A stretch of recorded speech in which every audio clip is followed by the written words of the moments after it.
اللہ تعالیٰ انہیں قرآن مجید کی خدمت کا موقع دے۔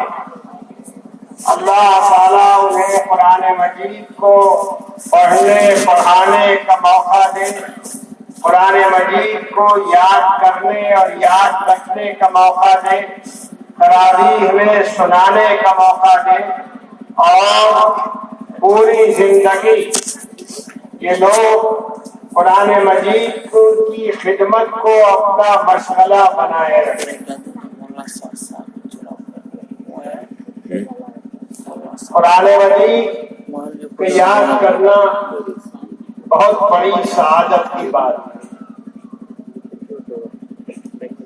ہمارے سماج میں اچھا خاصا طبقہ ایسا پایا جاتا ہے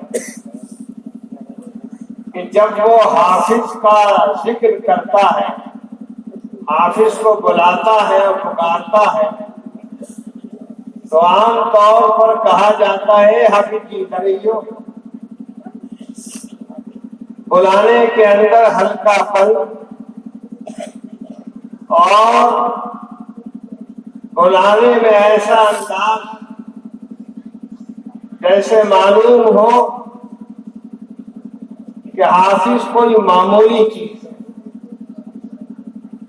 اور یہ بات صحیح ہے کہ ہمارے سماج میں جو قدر و منزلت، جو عزت احترام اور دل سے چاہت حافظ قرآن کی ہونی چاہیے، وہ چاہت نہیں ہوتی ہے، اور اس کی وجہ یہ ہے کہ ہم نہیں جانتے کہ حافظ قرآن کیا ہوتا ہے۔ حافظ قرآن کو اللہ تعالیٰ نے کیوں تیار کیا؟ ہم اتنا ہی سمجھتے ہیں کہ 30 پارے انہوں نے یاد کر لیے۔ یہ خود کوئی معمولی بات نہیں ہے۔ 30 پارہ قرآن مجید کا یاد کرنا اور یاد رکھنا یہ بہت بڑا کام ہے اور بڑی ذمہ داری کا کام ہے۔ اگر آپ کو تجربہ کرنا ہو تو آپ یہ تجربہ کر سکتے ہیں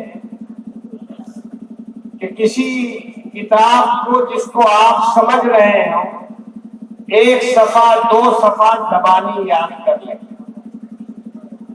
2 صفحہ یاد کرنے کے بعد 2-4 دنوں کے بعد اس کو پڑھیں آپ، تو آپ کو انداز ہوگا کہ بڑا حصہ آپ کو یاد ہے مگر کچھ حصہ بھول چکے ہیں آپ۔ ایک ایسی چیز جس کی زبان کو آپ سمجھ رہے ہیں، لیکن چند دنوں کے بعد حافظے سے وہ چیز نکلنی شروع ہو جاتی ہے۔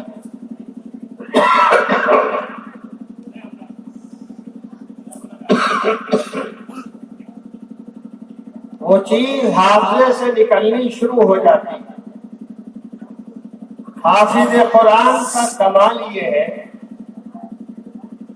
کہ حافظ قرآن قرآن مجید سمجھتا نہیں،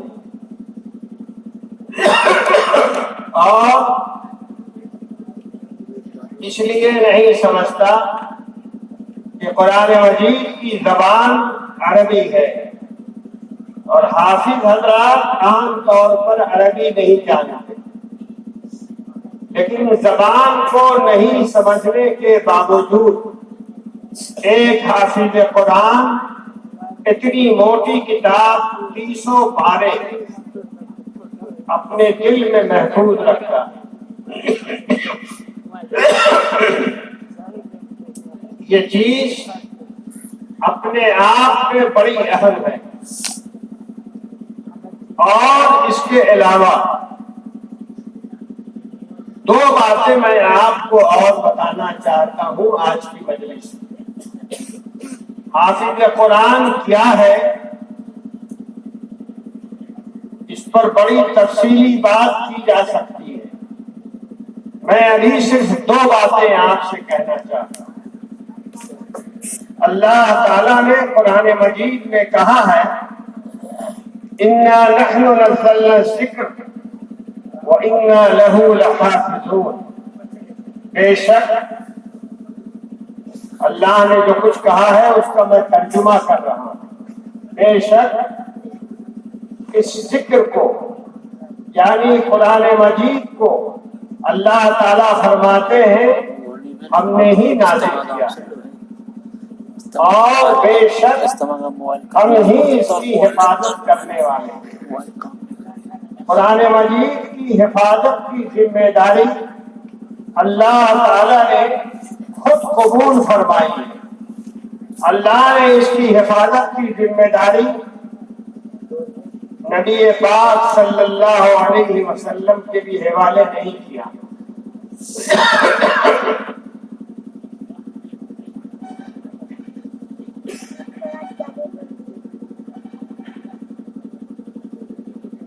اللہ تعالیٰ نے اس کی ذمہ داری اپنی تحریر میں رکھی اور اس کی حفاظت کے لیے اللہ تعالیٰ نے انتظام کیا۔ ظاہر ہے اللہ تعالیٰ جب دنیا میں آ کر ہمارے آپ کے سامنے ہو کر قرآن مجید کو بچانے کا کام نہیں کریں گے، اللہ نے ایک انتظام کیا ہے۔ حافظ قرآن اسی ایک انتظام کا حصہ ہے۔ قرآن مجید کی حفاظت کا جو انتظام اللہ تعالیٰ نے کیا ہے اس انتظام کا ایک حصہ حافظ قرآن ہے۔ اسی لیے میں کہا کرتا ہوں کہ حافظ قرآن اللہ کا چنا ہوا بندہ ہے، جسے چاہتا ہے اللہ اسے حافظ بنا دیا کرتا ہے، جسے نہیں چاہتا ہے وہ حافظ نہیں ہوا کرتا۔ یہ سمجھنا کہ کسی کا حافظہ بہت مضبوط ہے، کوئی بہت ذہین ہے، حافظ قرآن ہو جائے گا، یہ صحیح نہیں ہے۔ اللہ کی جس کے اوپر خاص عنایت ہوگی، خاص مہربانی ہوگی، وہی حافظ قرآن بن سکتا ہے، دوسرے حافظ قرآن نہیں بن سکتے۔ بڑے بڑے علماء، بڑے بڑے محدثین، بڑے بڑے فقہا گزرے ہیں جن کو لاکھوں حدیثیں یاد، لیکن وہ حافظ قرآن نہیں ہو سکتے، اس لیے کہ اللہ تعالیٰ نے اس کام کے لیے انہیں چنا نہیں، اللہ نے ان کو دوسرے کام کے لیے چنا۔ تو حافظ قرآن اللہ کے چنے ہوئے بندے ہوتے ہیں جن کو اللہ تعالیٰ لگاتا ہے اپنے مشن کو کامیاب کرنے کے لیے، قرآن مجید کی حفاظت کے لیے، اور حافظ قرآن کے ذریعے سے قرآن مجید کی حفاظت ہوا کرتی ہے۔ دوسری بات جو آپ کو سمجھنی چاہیے اور جس کی پوری توجہ جس کی طرف آپ کی ہونی چاہیے وہ یہ ہے کہ حافظ قرآن قیامت کے دن اللہ کے دربار میں سفارش کریں گے۔ قیامت کے دن آپ جانتے ہیں بڑا نفسی کا عالم ہوگا۔ قرآن مجید نے اس کو بیان کیا اور قرآن مجید میں یہ کہا گیا کہ قیامت کا دن اتنا ہولناک، اتنا پریشان کرنے والا ہوگا کہ بھائی سے دور ہونا چاہے گا، بیٹا باپ سے الگ ہونا چاہے گا، باپ بیٹے کو چھوڑ دے گا، ماں بیٹی سے دوری کر لے گی۔ کیوں؟ کہیں ایسا نہ ہو کہ یہ کوئی نیکی مانگے، کہیں ایسا نہ ہو کہ کوئی مدد چاہے، اور اس دن کوئی کسی کی مدد کرنے والا نہیں ہوگا۔ قیامت کا دن اتنا سخت اور اتنا ہولناک ہوگا کہ چاروں طرف نفسی نفسی کا عالم ہوگا، ہر آدمی کو اپنی ہی فکر پڑی ہوگی، اور جنت اور جہنم میں جانے کا حساب لگ رہا ہوگا۔ ایسے نازک مرحلے میں ہم سبوں کے آقا سرکار دو عالم صلی اللہ علیہ وسلم اللہ کے دربار میں سفارش کریں گے، اور ان کی سفارش کی وجہ سے کروڑوں انسان جو جہنم میں جانے والے تھے جنت میں چلے جائیں گے۔ اسی کو شفاعت کبریٰ کہتے ہیں۔ سفارش کرنا اللہ کے رسول صلی اللہ علیہ وسلم کی ایک خاص شان ہے، اور یہ سفارش اللہ کے رسول ہمارے لیے اور آپ کے لیے اور کروڑوں مسلمانوں کے لیے فرمائیں گے۔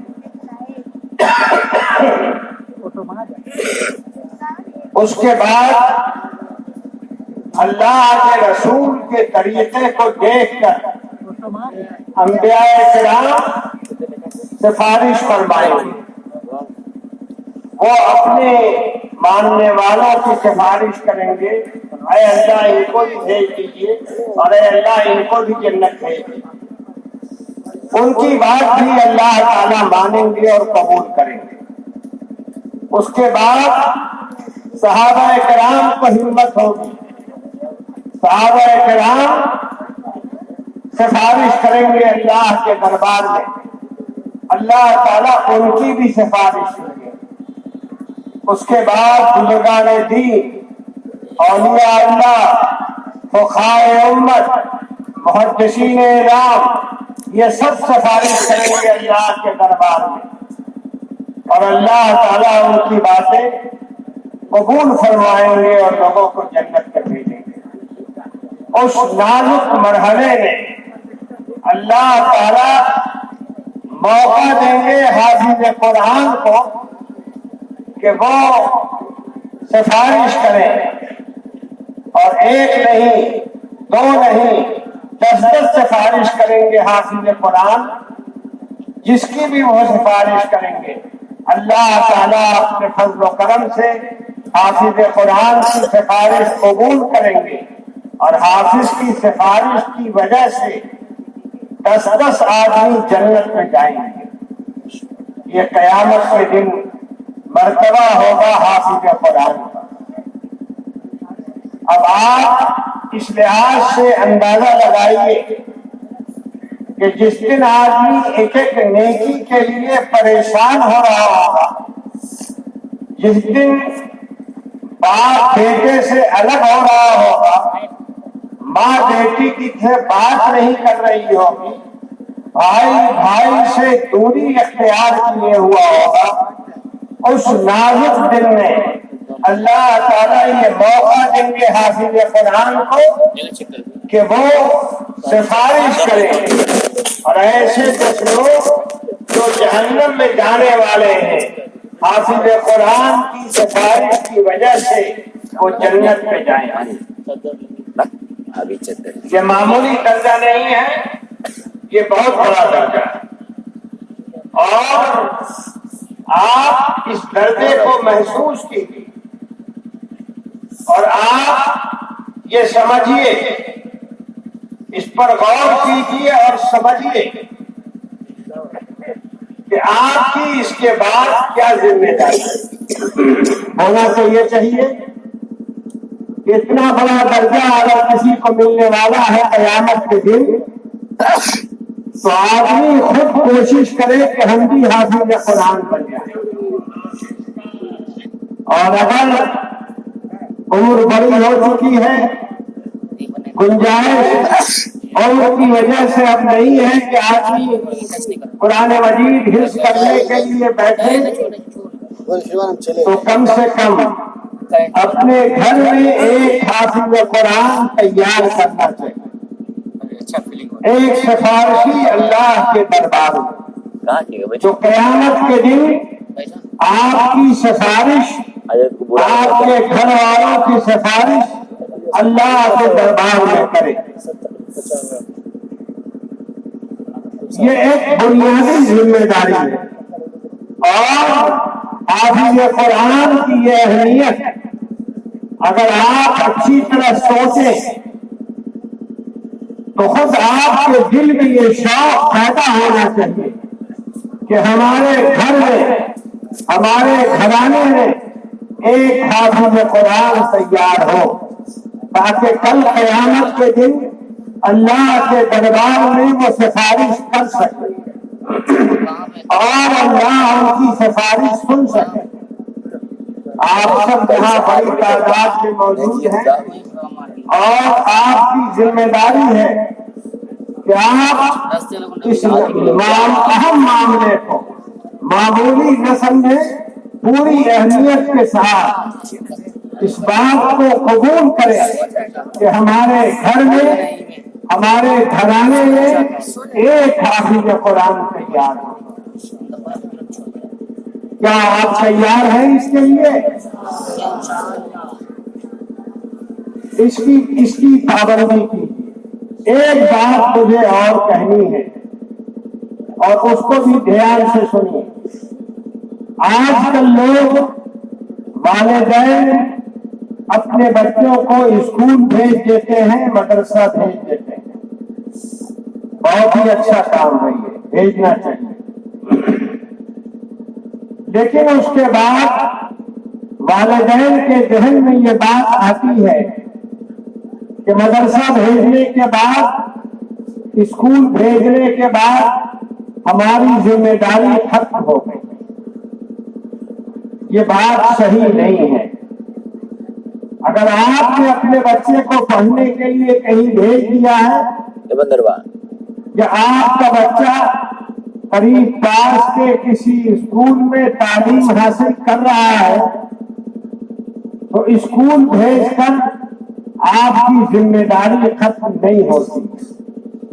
آپ کی ذمہ داری یہ ہے کہ آپ بچے کی نگرانی کریں، چاہے آپ پڑھے لکھے ہو، چاہے جاہل ہو۔ آپ کی ذمہ داری ہے کہ آپ بچے کی نگرانی کریں، بچہ مدرسے میں پڑھ رہا ہے یا نہیں پڑھ رہا ہے، مدرسے میں پڑھتا ہے یا نہیں پڑھتا ہے، اسکول میں پڑھ رہا ہے یا نہیں پڑھ رہا ہے۔ یہ آپ کی ذمہ داری ہے کہ آپ اس کا جائزہ لیتے رہیں۔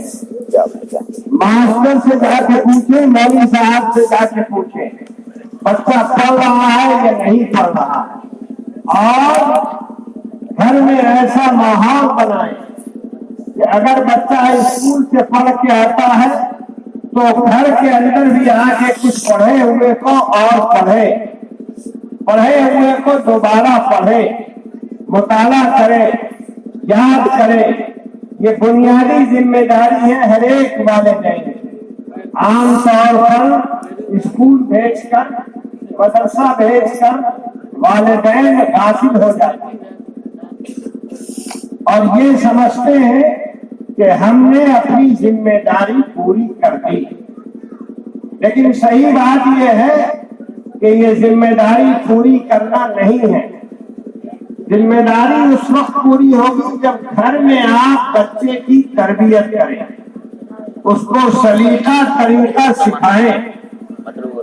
عام طور پر آج کل جو بچے اسکول جا رہے ہیں اور ان کی بڑی تعداد ہے، ان کی صورتحال یہ ہو گئی ہے کہ انہیں نماز کا طریقہ نہیں معلوم، انہیں وضو کا طریقہ نہیں معلوم، انہیں یہ نہیں معلوم کہ نماز میں کیا پڑھتے ہیں، رکوع میں کیا پڑھتے ہیں، سجدے میں کیا پڑھتے ہیں، کچھ پتہ نہیں۔ آپ مطمئن کہ لڑکا پڑھ رہا ہے، لیکن لڑکا کیا پڑھ رہا ہے یہ آپ خود دیکھ لیجیے۔ میرے سامنے لوگ آتے ہیں میں سوالات کرتا ہوں اور کبھی کبھی بڑا دردناک پہلو سامنے آتا ہے۔ میں کبھی کبھی یہاں تک پوچھ لیتا ہوں کہ کلمہ طیبہ یاد ہے، درود شریف یاد ہے؟ آپ کو سن کے حیرت ہوگی، بہت سے اسکول کے بڑی کلاسوں میں پڑھنے والے کالج کے طلبہ انہیں کلمہ طیبہ یاد نہیں، انہیں درود شریف یاد نہیں، انہیں ثنا یاد نہیں ہے، انہیں الحمد شریف یاد نہیں ہے۔ آپ خود سوچئے کہ آپ کیسے طلبہ، کیسے بچوں کی تربیت کر رہے ہیں۔ یہ کہہ دینا کہ ماسٹر صاحب نہیں پڑھاتے ہیں بالکل کافی نہیں ہوگا۔ اس کو دین کی بنیادی تعلیم، جتنی تعلیم آپ کے پاس ہے، دین کا جو علم آپ کے پاس ہے، اتنا بھر دینی تعلیم، دینی معلومات بچے کے حوالے کیجیے، بچی کے حوالے کیجیے۔ یہ ذمہ داری آپ کی ہے۔ اگر اس نے کلمہ طیبہ نہیں پڑھایا اور اگر اس کو کلمہ طیبہ نہیں پڑھایا، وہ جاہل رہ گیا، چاہے وہ کتنا ہی بڑا ڈاکٹر بن جائے، کتنا ہی بڑا انجینئر بن جائے، لیکن آپ سوچئے آپ کے گھر میں کیسا بچہ تیار ہو رہا ہے، کیسا بچہ تیار ہو رہا ہے۔ آپ نے اس کو ڈاکٹر تو بنا دیا، انجینئر بنا دیا، گریجویٹ بنا دیا، پوسٹ گریجویٹ بنا دیا، لیکن بنیادی چیز اسے کلمہ طیبہ تک یاد نہیں ہے۔ قیامت کے دن آپ سے سوال ہوگا، آپ کوئی جواب نہیں دے پائیں گے۔ ذمہ داری آپ کی ہے کہ جتنا بھر آپ دین جانتے ہیں، لڑکے کا، لڑکی کا باپ بھی اور ماں بھی، اتنا بھر دین لڑکے کو سکھا دیا جائے، لڑکی کو سکھا دیا جائے۔ یہ جو آپ لوگ اس طرح کے جلسوں میں بڑی لمبی لمبی اور بڑی نازک باتیں سنتے ہیں، سنا کیجیے، بہت ہی اچھی بات ہے، فائدہ اٹھائیے، اس سے بڑی اچھی بات ہے، لیکن اس کی فکر کیجیے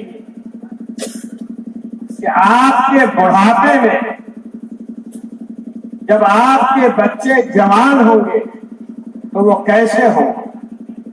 آپ اسلام کی دولت کو کن لوگوں کے ہاتھ میں دے کر کے دنیا سے جائیں گے؟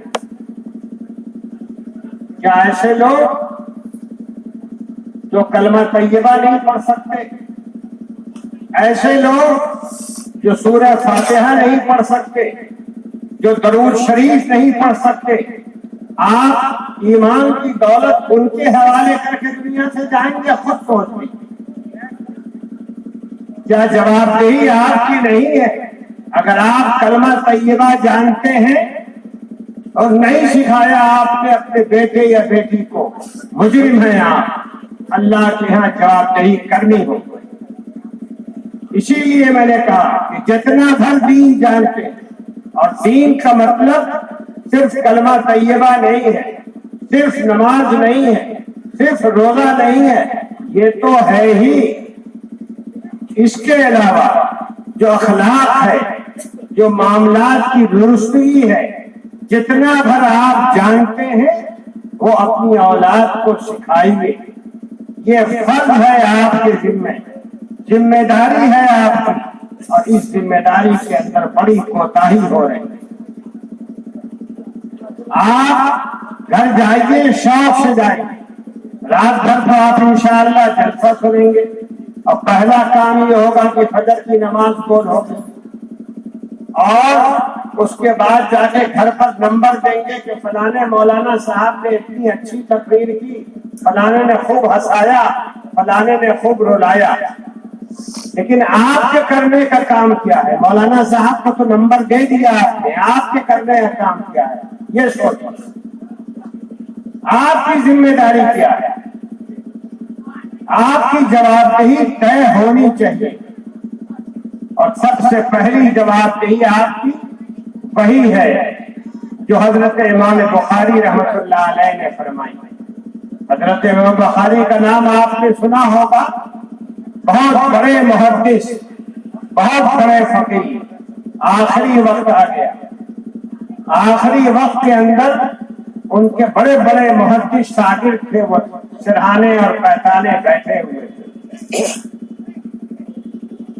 ان کے شاگردوں نے کہا کہ شیخ اب موت کے آثار شروع ہو رہے ہیں، آپ اب دنیا سے جانے والے ہیں، کوئی نصیحت کر دیں۔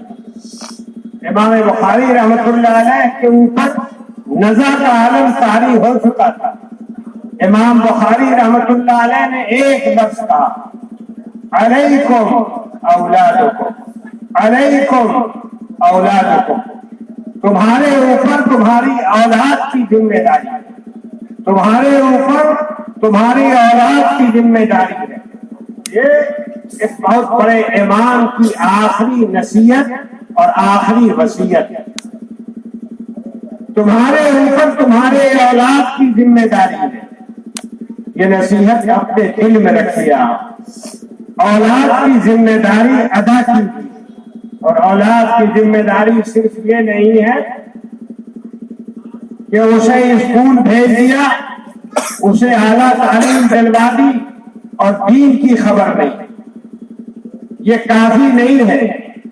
آپ کی ذمہ داری ہے، اور اولاد کی ذمہ داری کا مطلب یہ ہے کہ آپ اپنے بچے کو دیندار مسلمان بنائیں۔ آپ دنیا سے جب جا رہے ہو تو آپ کو اطمینان ہو کہ آپ کا بیٹا، آپ کی بیٹی دین سے وابستہ ہے، دین سے وابستہ ہے، دین سے واقف ہے، اور دینی کام کرنے کے لیے آمادہ اور تیار ہے۔ یہ چند بنیادی باتیں تھیں جو مجھے آپ سے عرض کرنی تھی۔ مجھے امید ہے کہ آپ ان باتوں کا خیال کریں گے اور اپنے گھر میں اپنے بچوں کی دینی تربیت کا اہتمام کریں گے۔ والصلاة والسلام علی سیدنا محمد وعلی آلہ وصحبہ اجمعین برحمتک یا ارحم الراحمین۔ میری تقریر کے ختم ہونے کا مطلب یہ نہیں ہے کہ جلسہ ختم ہوا۔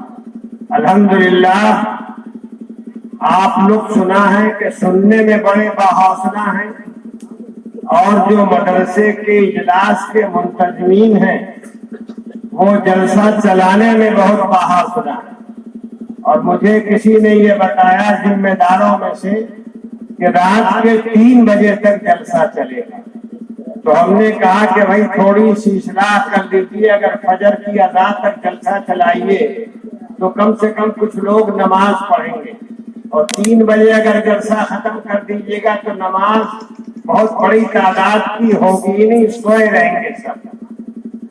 جلسہ ابھی چلے گا اور شاید رات بھر چلے، یہ رات کے بڑے حصے میں چلے۔ آپ حضرات اطمینان سے بیٹھے رہیں۔ میری طبیعت بہت اچھی نہیں ہے، آپ دیکھ رہے ہیں کہ مجھ کو رہ کے کھانسی آ رہی ہے۔ مختصراً جو ضروری باتیں مجھے کہنی تھی وہ میں نے کہہ دی۔ اللہ تعالیٰ اس کو آپ کے دل میں اتار دے۔ والسلام علیکم ورحمۃ اللہ وبرکاتہ۔